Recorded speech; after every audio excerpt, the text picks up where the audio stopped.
નમસ્તે વિદ્યાર્થી મિત્રો, કેમ છો? મજામાં ને?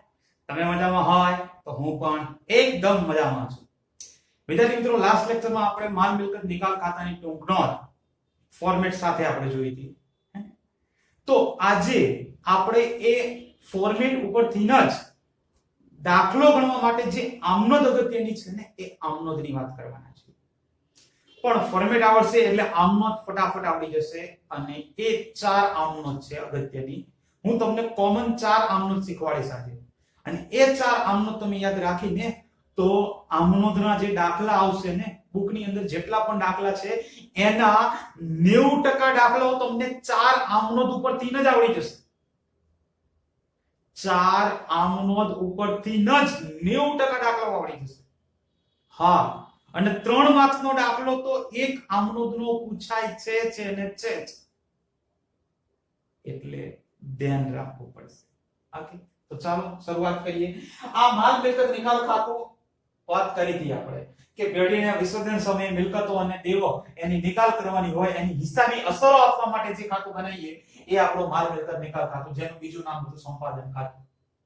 માલ મિલકત નિકાલ ખાતાની ઉધાર બાજુ તમને જાણો છો એમ કે પરચુરણ મિલકતોના ખાતા બંધ કરી દર્શાવવામાં આવે છે. પરચુરણ મિલકતો, રોકડ બેંક સિવાયની બધી જ મિલકતો આપણે અહીંયા આગળ બધી દર્શાવીએ છીએ. અને આ મિલકતોની ઉપજ થાય તો એ બધી ક્યાં દર્શાવીએ છીએ? જમા બાજુ. પણ ઉપજ થાય એટલે રૂપિયા આવે એટલે કે રોકડ ઓબ્લિક બેંક ખાતાની અંદરમાં આ બધી ઉપજો દર્શાવવામાં આવતી હોય. ઉપજ કોઈ પણ વસ્તુના રૂપિયા, કોઈ પણ મિલકતના ઉપજે એ પછી હવા અહીંયા દર્શાવેલી હોય કે દર્શાવેલી ના હોય, હવાલામાં આપેલી હોય એટલે આપણે અહીંયા આગળ રૂપિયા એના ઉપજાવી જ દેવા. આ વાત થઈ બે મિલકતોની. તો વિદ્યાર્થી મિત્રો, આ મિલકતો દર્શાવી હોય અહીંયા આગળ તો ખાતા ઉપરથી મિલકતો દર્શાવતા આવડે ખરી આપણને? જેમ કે અહીંયા આગળ પરચુરણ મિલકતો નિકાલ ખાતાની કઈ બાજુ છે? ઉધાર બાજુ. તો પરચુરણ મિલકતો દર્શાવવા માટેની આમનોંધ આવડે કે ન આવડે? શું થાય? જો જે ખાતું ઉધાર હોય ઉધાર થાય એની અંદર જે ડિટેલ આવે એ ક્રોસ એન્ટ્રી આવે. જેમ કે અહીંયા આગળ મિલકતો કયા ખાતામાં છે? નિકાલ ખાતામાં. કઈ બાજુ છે? તો ઉધાર બાજુ. તો માલ મિલકત નિકાલ ખાતે ઉધાર, તે આ પરચુરણ મિલકતો ખાતે જાય. આવડે છે? સિમ્પલ. હવે તમને અહીંયા આગળ જમીન દર્શાવેલી હોય તો જમીનની આમનોંધ શું થાય? માલ મિલકત નિકાલ ખાતે ઉધાર, તે જમીન ખાતે જમા. અહીંયા આગળ તમે મકાન દર્શાવેલું છે તો મકાનની આમનોંધ શું થાય? તો માલ મિલકત નિકાલ ખાતે ઉધાર, તે મકાન ખાતે જમા. Short and sweet. માલ મિલકત નિકાલ ખાતે ઉધાર, તે પરચુરણ મિલકતો ખાતે જમા. પછી જે મિલકતો અહીંયા આગળ આવે એ બધી જમા કરી દેવાની. બીજું કે આ મિલકતો વેચતા રૂપિયા આવે, રૂપિયા ઉપજે તો આપણે નિકાલ ખાતામાં જમા બાજુ લખીએ છીએ. પણ રૂપિયા આવે તો શું કરીએ? ઉધાર કરીએ. રૂપિયા આવે તો ઉધાર થાય. પણ આ ખાતું શું છે? અહીંયા આગળ નિકાલ ખાતાની કઈ બાજુ? અહીંયા જમીન હોય, જમીનના રૂપિયા ઉપજ્યા હોય તો અહીંયા આગળ જમીન લખીએ આપણે. જમીન કયા ખાતામાં કઈ બાજુ લખી? તો કે નિકાલ ખાતાની અંદર જમા બાજુ લખી. પણ મિલકત વેચો ને એટલે રૂપિયા આવે. આવે તો રોકડ બેંક ખાતે ઉધાર થાય અને માલ મિલકત નિકાલ ખાતે જમા થાય. તો યાદ રાખજો વિદ્યાર્થી મિત્રો, એક મિલકત નહીં, કોઈ પણ મિલકતના રૂપિયા ઉપજે ને તો આ જ આમનોંધ આવે. જો જમીનના રૂપિયા ઉપજે તો આમનોંધ શું થાય ખબર છે? રોકડ બેંક ખાતે ઉધાર, કે માલ મિલકત નિકાલ ખાતે જમા. છે જને ખાલી રૂપિયા બદલાય. જે રૂપિયા અહીંયા હોય એ અલગ આવે, અહીંયા હોય એ અલગ આવે. ખબર પડે? જેમ કે અહીંયા આગળ આપણે જોયું તો 5 લાખ રૂપિયાની મિલકત હતી, જમીન હતી, એના 7 લાખ રૂપિયા ઉપજ્યા તો અહીંયા આગળ આપણે 7 લાખ લખ્યા હતા. તો જમીનની દર્શાવવા અને ઉપજ માટેની એમ થઈ બે આમનોંધ થાય. કઈ કે બે આમનોંધ? જો માલ મિલકત નિકાલ ખાતે ઉધાર, તે જમીન ખાતે જમા 5 લાખ રૂપિયા. આ પહેલી આમનોંધ. પછી જમીનની બીજી આમનોંધ, જમીન વેચી, વેચતા કેટલા રૂપિયા મળ્યા? 7 લાખ રૂપિયા ઉપજ્યા. તો ઉપજ માટેની આમનોંધ મિલકત વેચતા રૂપિયા આવે, આવે તો કરીએ ઉધાર. એટલે કે રોકડ ઓબ્લિક બેંક ખાતે ઉધાર, તે માલ મિલકત નિકાલ ખાતે જમા 7 લાખ રૂપિયા. પછી મકાન અહીંયા આગળ હતું આ 3 લાખનું, પણ મકાનના ઉપજ્યા હોય, તમને હવાલામાં કીધું કે મકાનના 1 લાખ રૂપિયા ઉપજ્યા તો અહીંયા આગળ 1 લાખ. તો મકાન માટેની પણ બે આમનોંધ. કઈ કઈ? માલ મિલકત નિકાલ ખાતે ઉધાર તે મકાન ખાતે જમા 3 લાખ રૂપિયા આ પહેલી આમ નોંધ અને બીજી આમ નોંધ મકાન વેચતા રૂપિયા મળ્યા કેટલા રૂપિયા મળ્યા કેટલા રૂપિયા ઉપજ્યા તો કે 1 લાખ રૂપિયા તો એની આમ નોંધ શું થાય તો મિલકત વેચતા રૂપિયા આવે તો રોકડ ઓબ્લિક બેંક ખાતે ઉધાર તે માલ મિલકત નિકાલ ખાતે જમા 1 લાખ રૂપિયા તમે કોઈ પણ મિલકત વેચો વેચવાની આમ નોંધ તો વેચતા રૂપિયા મળે રૂપિયા ઉપજે ઉપજ શબ્દ આવે એટલે આ જ આમ નોંધ રોકડ બેંક ખાતે ઉધાર તે માલ મિલકત નિકાલ ખાતે જમા આવડે પછી અમુક મિલકત જેમ કે અહીંયા આગળ હોય હવે તમને ખબર પડી ગઈ છે જેમ કે યંત્ર અહીંયા છે નહીં ચલો અથવા તો અહીંયા આગળ છે યંત્ર 50000 રૂપિયાનું યંત્ર છે પણ હવાલામાં છે નહીં યંત્ર તો ખબર જ છે યંત્ર દ્રશ્ય મિલકત છે દ્રશ્ય મિલકત અહીંયા આગળ 50000 ની છે હવાલો નથી આપ્યો તો આપણે ઉપજ તો કરી જ દેવાની યંત્રોની કેટલી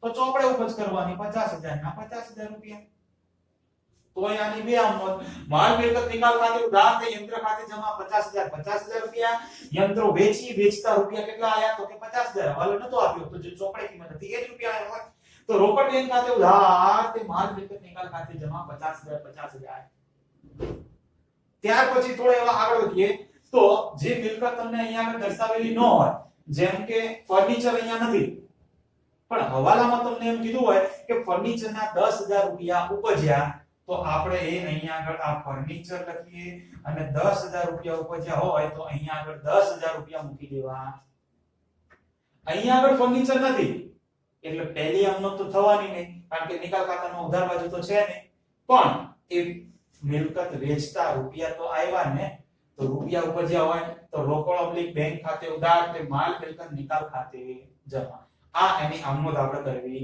પડે તો આ આમનોંધ વિદ્યાર્થી મિત્રો ખાલી તૈયાર કરો ત્યાં સુધી પછી તરત જ દેવાની વાત કરીએ આપણે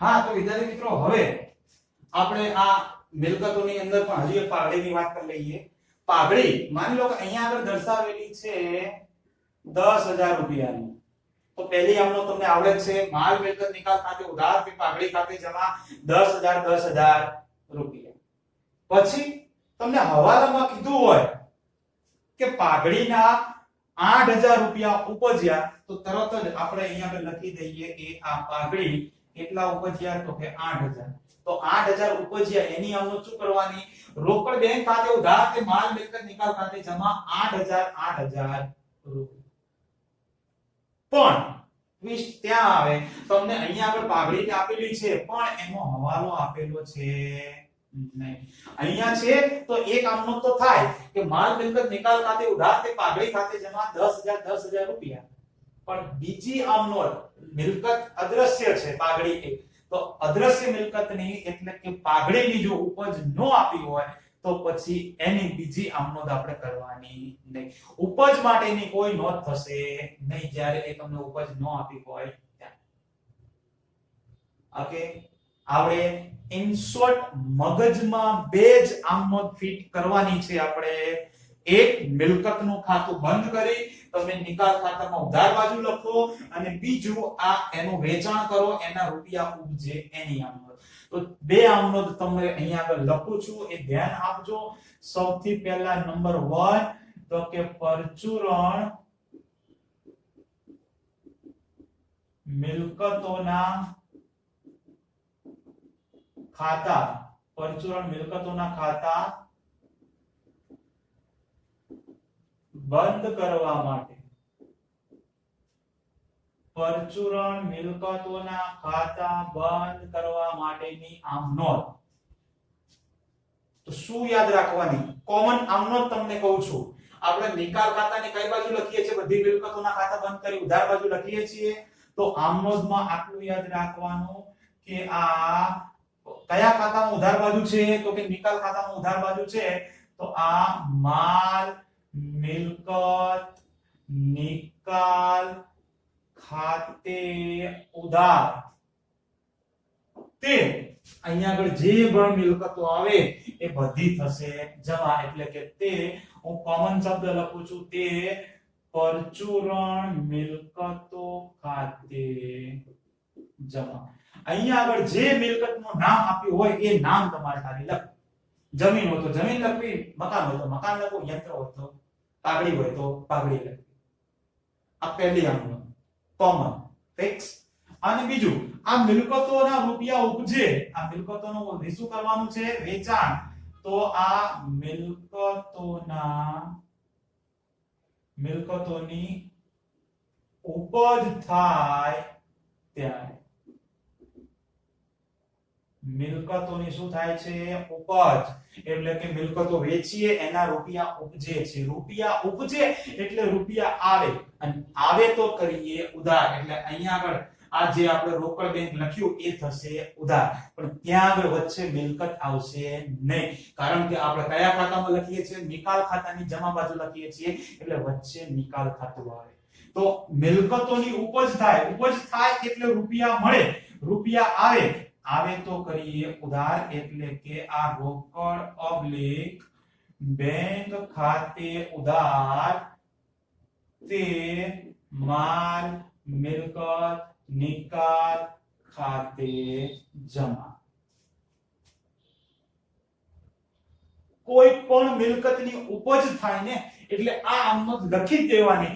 એ મિલકત ચોપડે દર્શાવેલી હોય કે ચોપડે દર્શાવેલી ના હોય, ઉપજ આપી હોય કે ઉપજ ના આપી હોય, આ આમનો લખી જ દેવાની. ખાલી પાઘડીમાં જ ધ્યાન રાખવાનું, હવાલામાં ઉપજ આપી હોય કે આટલા રૂપિયા ઉપજ્યા તો જ આ ઉપજની આમનો લખવાની. બાકી બધી મિલકત માટે મિલકતની વાત આવે, ચોપડે દર્શાવેલી હોય અને ઉપજ થાય એટલે બે આમનો ફિક્સ.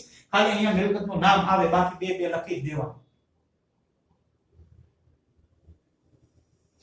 આ વાત થઈ ગઈ બંને મિલકતોની. હવે મિલકતોની વાત થઈ ગઈ હોય તો દેવા તો તમને ઓટોમેટિક આવડી જવાના છે.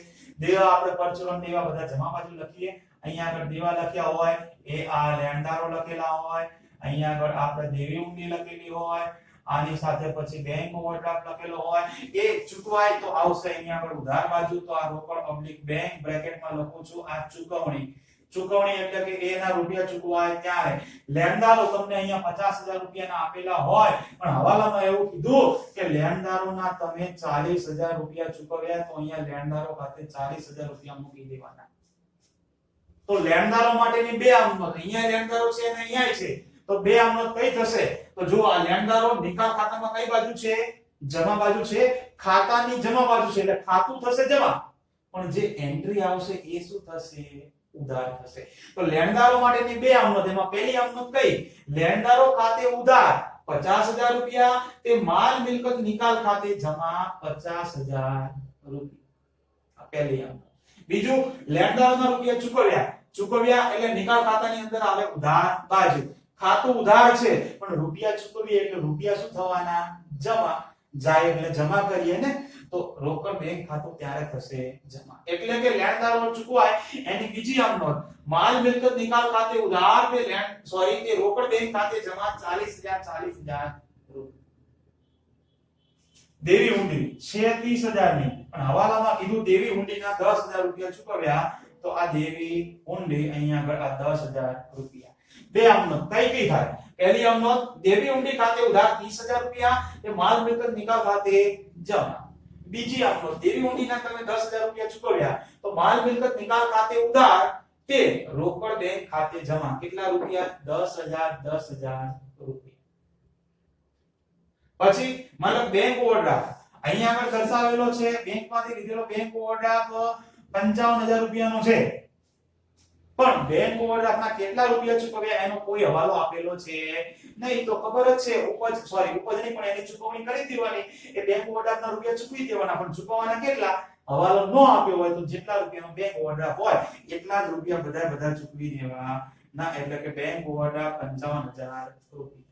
આમનોંધ શું કરવાની? તો કે બેંક ઓવરડ્રાફ્ટ ખાતે ઉધાર 55,000, તે માલ મિલકત નિકાલ ખાતે જમા 55,000 રૂપિયા.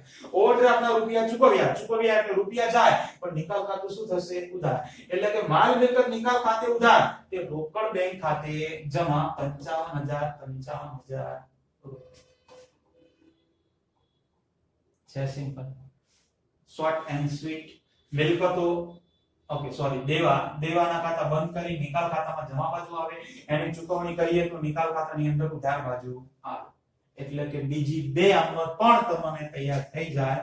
તો આ 3 નંબરની અંદર લખું છું કે પરચુરણ દેવા ના ખાતા બંધ કરવા માટે આ પરચુરણ દેવાના ખાતા તમારે બંધ કરવાના હોય તો એના માટેની કોમન આમનોંધ શું થશે તો દેવા બધા આપણે નિકાલ ખાતાની જમા બાજુ દર્શાવીએ છીએ તો અહીંયા આગળ એરો કરી આમનોંધ લખીશું એ આ પરચુરણ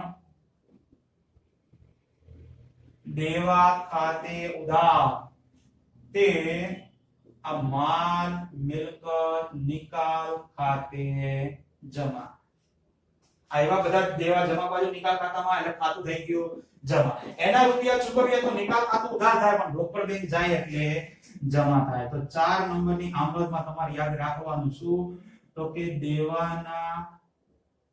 દેવાની ચૂકવણી થાય ત્યારે એટલે કે જ્યારે દેવાના રૂપિયા ચૂકવીએ ને તો ત્યારે શું આમનોંધ થાય એની વાત છે તો ત્યારે આ માલ મિલકત નિકાલ ખાતે ઉધાર થશે અને ચૂકવીએ એટલે રૂપિયા જાય તો તે આ રોકડ ઓબ્લિક બેંક ખાતે જમા થાય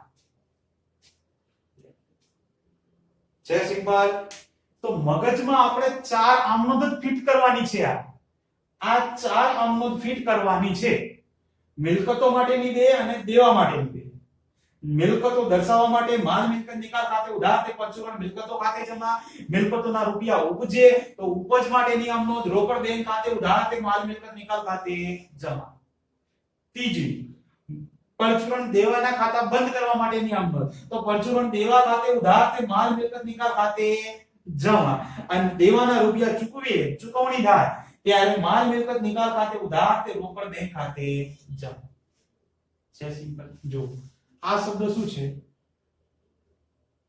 ઉપજ ગોખવાનું નથી ઉપજ થાય એટલે એ મિલકત વેચો એના રૂપિયા ઉપજે એટલે રૂપિયા તમારી પાસે આવે રૂપિયા આવે તો શું કરીએ ઉધાર જ કરીએ ને જો રોકડ બેંક ખાતે ઉધાર પણ કયું ખાતું જમા થાય માલ મિલકત નિકાલ બીજી વસ્તુ આ શબ્દ શું છે ચૂકવણી એટલે રૂપિયા જાય તો શું કરીએ જમા કરીએ તો આ શું છે રોકડ બેંક ખાતે જમા છે તો જ્યારે પણ કોઈ પણ આમનોંધની લખવાની હોય કોઈ પણ વ્યવહારની તો મગજમાં ફિટ કરી દેવાનું ઉપજ શબ્દ આવે એટલે આ આમનોંધ મૂકી દેવાની ચૂકવણી શબ્દ આવે એટલે આ આમનોંધ લખી દેવાની આ બંનેનું વિરોધી છે જોઈ લો અને આ બંનેનું પણ વિરોધી છે પહેલી અને ત્રીજી બંને વિરોધી બીજી અને ચોથી વિરોધી પણ થોડો એવો ચેન્જ આવે આ 4 આમનોંધ તૈયાર થઈ જાય ને પછી ચેન્જ આવે ચેન્જ શું આવે ખબર છે ખાલી તમારે બહુ ડિટેલમાં નથી યાદ રાખવાનું ખાલી જ્યારે રૂપિયાની લેવડ દેવડ થતી ના હોય ને એટલે કે ભાગીદાર વચ્ચે આવતો હોય મિલકત ચૂકવવાની જગ્યાએ મિલકતના રૂપિયા ઉપજવાની જગ્યાએ ભાગીદાર લઈ જતો હોય ને તો ડિટેલમાં કઈ યાદ રાખવાનું નથી પહેલા તો તમારે આ 4 આમનોંધ થી કરી દેવાની મગજમાં ફિટ થઈ જાય પછી એટલું યાદ રાખવાનું કે જ્યારે વચ્ચે ભાગીદાર આવતો હોય ને તો જ્યાં આપણે ખાલી રોકડ બેંક લખ્યું છે ત્યાં આગળ ખાલી ભાગીદારનું નામ લખવાનું શું જ્યારે ભાગીદાર વચ્ચે આવે ત્યારે બાકી ક્યાંય તમારે કોઈ ચેન્જ કરવાનો નહીં મિલકતના રૂપિયા ઉપજતા ન હોય એની જગ્યાએ ભાગીદાર મિલકત લઈ જતો હોય ને તો આપણે જે આ રોકડ બેંક લખ્યું ના લખ્યું આ રોકડ બેંકની જગ્યાએ તમારે ખાલી ભાગીદારના મૂડી ખાતે લખવાનું દેવા ચૂકવ્યા એટલે રોકડ જાય તો જમા કરી પણ ચૂકવવાની જગ્યાએ ભાગીદાર ચૂકવતો હોય ને ભાગીદાર ચૂકવવાનું સ્વીકારતો હોય તો આ રોકડ બેંકની જગ્યાએ ખાલી ભાગીદારનું નામ લખવાનું અથવા તો ભાગીદારના મૂડી નામ આપ્યું તો નામ ન આપ્યું તો ભાગીદારના મૂડી બસ આટલો ચેન્જીસ છે ખાલી હા આ ચેન્જ ખાલી શીખી ગયા પણ ચેન્જ ક્યારે આવડે જ્યારે આ 4 આમનોંધ યાદ રહેતો ને અને એમાંથી મોટા ભાગે તો 4 આમનોંધ જ આવવાની છે આ જ 4 આમનોંધ મિલકત હોય તો આ બે દેવા હોય તો આ પછી ખાલી ઉપજ થતી હોય તો આ એક જ આમનોંધ ખાલી ચૂકવણી થતી હોય તો આ એક જ આમનોંધ બાકી દર્શાવેલી હોય એટલે ખાતું બંધ થાય અને પછી એની ઉપજ થાય તો બે આમનોંધ દર્શાવેલું હોય અને એની ચૂકવણી થાય તો આ 2 આમનોંધ. 4 આમનોંધ અને એમાં ચેન્જ આવે, ટ્વિસ્ટ આવે, પણ ક્યારે? જ્યારે ભાગીદાર આવતો હોય ત્યારે. ભાગીદાર આવે તો એમાં ટ્વિસ્ટમાં બીજું કશું છે નહીં. જ્યાં ખાલી રોકડ બેંક લખ્યું ત્યાં ભાગીદારનું નામ, રોકડ બેંક લખ્યું ત્યાં ખાલી ભાગીદારનું નામ, બસ, બાકી કોઈ ચેન્જીસ છે. તો વિદ્યાર્થી મિત્રો, આ 4 આમનોંધ તમારે મગજમાં ફિટ કરી દેવાની છે. 4 આમનોંધ આવડી ગઈ તો મેં તમને પહેલા પણ કહ્યું કે ચેપ્ટર ની અંદર જેટલી પણ આમનોંધ છે, બુકમાં, ઉદાહરણમાં, નવનીતમાં, કોઈ પણ કોઈ પણ પબ્લિક બુકમાં, રેફરન્સ બુકમાં, એની તમને 90 થી 95% આમનોંધ આવડી જ ગઈ અત્યારથી જ. હા, 4 આમનોંધ યાદ રાખો. ઓકે, તો યાદ રાખી દેજો. ખબર છે કેટલી વખત લખવાની? હવે આ આમનોંધ છે, કોમન આમનોંધ છે, આ 2 વખત નો ચાલે, 5 વખત લખવી જ પડે. તઈ મગજમાં ફિટ થઈ જશે, એકદમ ફિટો ફિટ. અને ફિટો ફિટ થઈ જાય પછી તમને કોઈ પ્રોબ્લેમ થશે નહીં. જે આમનોંધ 3 માર્ક્સ ની પૂછાય છે, 3 માંથી 3 માર્ક્સ રોકડા થઈ જશે. ઓકે, તો 5 વખત લખી તૈયાર કરી દેજો. બાકી આપણે મળીએ નેક્સ્ટ લેક્ચરમાં. ત્યાં સુધી બધાને જય Shri Krishna, Tata, bye bye, C you, અને પ્લીઝ ટેક કેર.